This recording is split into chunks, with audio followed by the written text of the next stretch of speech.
Okay, so the first match at the Women's Rugby World Cup has just concluded between England and the USA up in the Stadium of Light in Sunderland in front of a crowd of 42,743, which is the largest crowd at a Women's Rugby World Cup match ever up to this point. And it was a very interesting game. If you look at the possession stats, it's pretty even. You look at the tackle counts, the metres made, it's very even, apart from the scoreline and the penalty count. England have won 69 points to 7. The penalty count has killed the USA, and England smashed them at scrum time. In fact, most of the penalties came at scrum time. Now, while England have trounced the US on the scoreboard, there are a few areas of concern. There were some handling errors, there's some continuity errors, and you would expect that in the opening match of a World Cup. But dealing with kickoffs is still an area where England struggled all night, and the US had plenty of practice with kickoffs, but England did struggle in dealing with kickoffs and collecting them cleanly, and they struggled in that area. Apart from that, the first half wasn't particularly one-sided. It was only 28-7 at half-time. There is a yellow card in there, and that I think is the biggest controversy of the evening. And there is a debate on whether it should have been a yellow or just a penalty sufficing. It was cynical play. And there is a debate whether Kelter, the inside centre for the US, should have been sin-binned for playing at the scrum half. And, we've seen softer yellows given, and we've seen more serious foul play not given as a yellow. So while the referee was advised by the TMO, and this is where interpretation of the laws of the game come in, and what an individual referee would interpret as a severity and things like that. It's not as black and white and clear cut in the sand as we would like. Early on, England had to do a fair bit of defending. What I noticed early on in this game, before they actually get their first try, is they weren't committing bodies to the breakdown. They were letting the US have the ball. They weren't competing at the breakdown for the first, not 10 to 15 minutes. And so the US, they were just waiting for the US to overplay their hand a little bit. They were making their tackles. The US had a fair bit of the ball early on. And then England get a bit of the ball, as you would expect, in momentum swings, as possession stats were pretty even.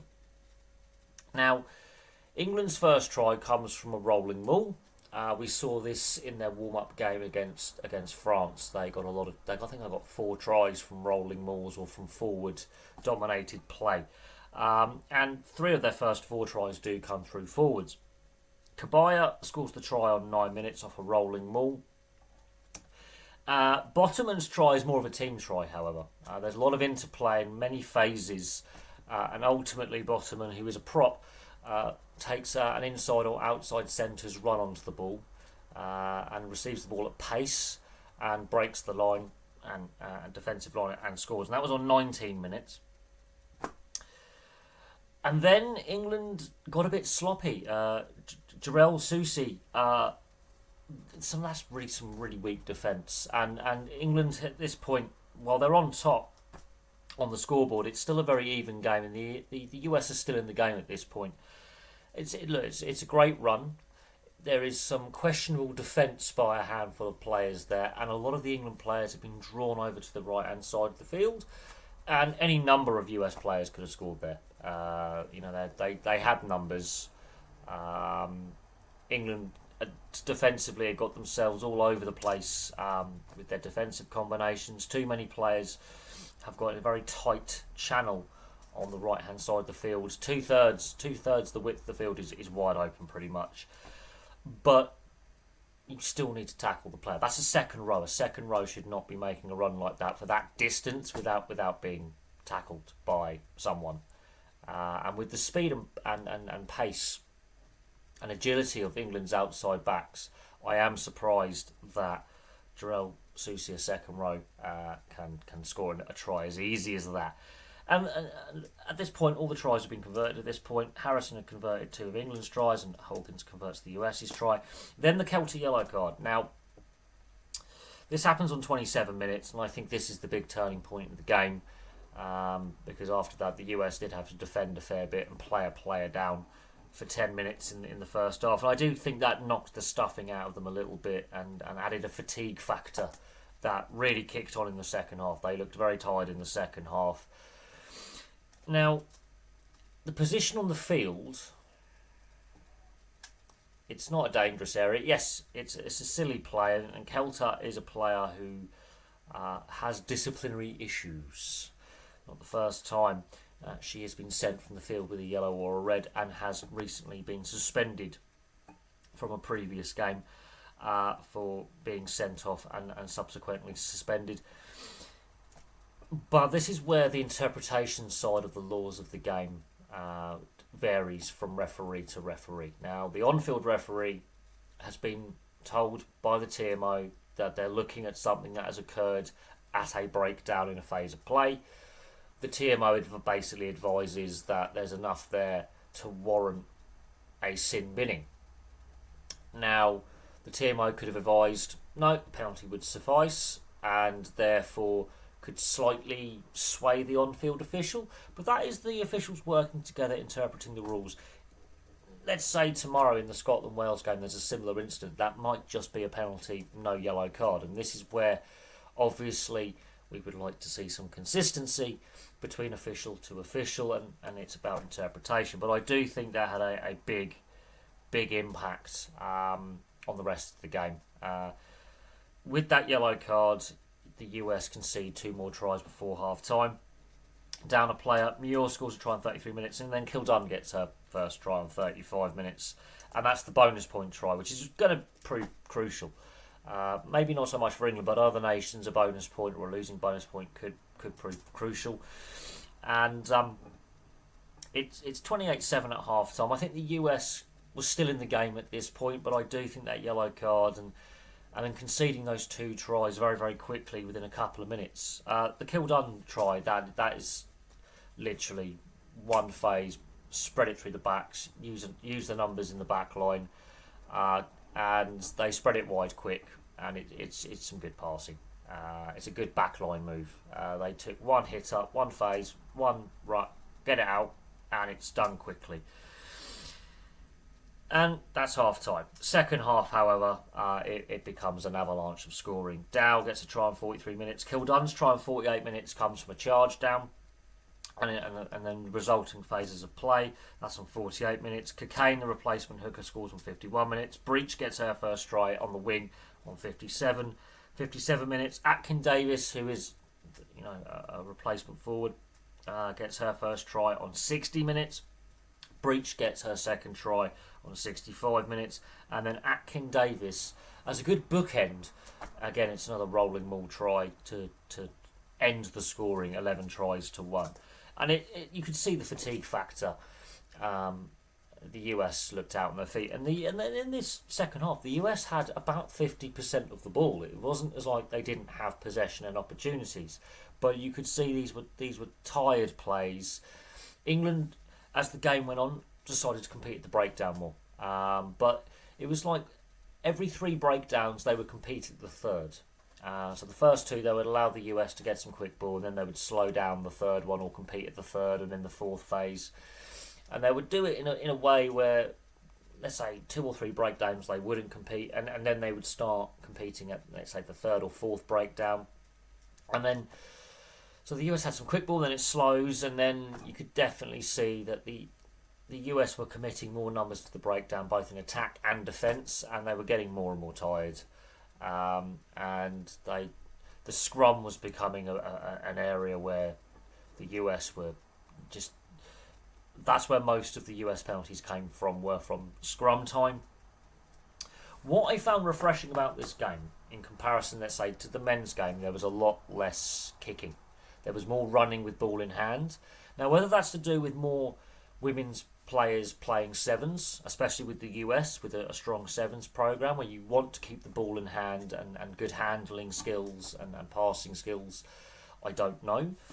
But there was more ball in hand than kicking. There was none of this kick tennis. Very rarely would you see an exit from the 22 via the boot. Look at Kildunn's first try. That was run from the 22. So it was refreshing to see more ball in hand and more running and using, phases to work your way up the field and keep ball in play. The US, though, I think I was expecting a little bit more from the US in terms of competitiveness. However, this US side has only won one Test match this year. So they've only won 1 out of 6 Test matches that they played this year. England haven't lost a Test match since the World Cup final 4 years ago. So that's a scary stat. They're 4 years unbeaten pretty much, which is generally terrifying. And they've only ever, when it comes to pool stage matches, they've only failed to win once, which was a draw in the 2014 World Cup against Canada. So I feel sorry for the US a little bit, but their scrum is their big weak area.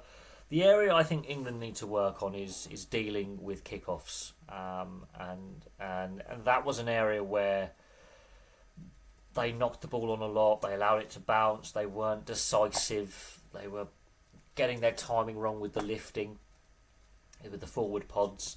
And I think against tougher opposition, like for example Australia or New Zealand or Canada, for example, I think that is an area where that could be exploited by better sides. The US, though, I mean, they need to work on that scrum. They need to figure out a way to technically get a little bit better, and it's a difficult one. But their scrum took a pounding. They did look tired. Their discipline needs to improve as well. They gave up a lot more penalties than England. Another area where there could potentially be a weakness is goal kicking. There was 4 missed conversions by England, and again in a tighter game against better opposition where a penalty kick or a conversion could prove the difference between winning, losing or drawing. That could be another area where there needs to be improvement. Harrison missed some, Scarrett missed one, now Singh converted her only conversion attempt. So it's good that you've got multiple kicking options in the squad, but not having the best kick percentage is a bit concerning. As the second half wore on, though, goal kicking didn't prove crucial today, but as I say, tighter game will prove crucial. But England with a dominant win over the US. Surprisingly, everything else, apart from penalty count and the scoreline, the stats are actually very, very even. If anything, the US had more ball towards in periods in the second half and made more run meters and more meters after contact, ironically. England, obviously, yes, they used that forward game a little bit with the rolling maul, and yes, some of their tries, there were turnovers and there were, down the other end really quickly, and Kildunn had a brilliant game. The England forward pack had a brilliant game. Jones started in the outside centre position, finished in the fly half position, had a brilliant game. That bottom and try, that kick to get that next phase and to get beyond the US defence and keep that intensity up, which then creates the bottom and try, is brilliant. So you can see this England side, there's a few rough patches that need sorting out, but they're a well-oiled machine. There we go. Thank you very much for watching. Place your thoughts on the opening match of the Women's Rugby World Cup in the comments section below. But from me for now, thank you very much for watching. I'll have some more content for you all very, very soon.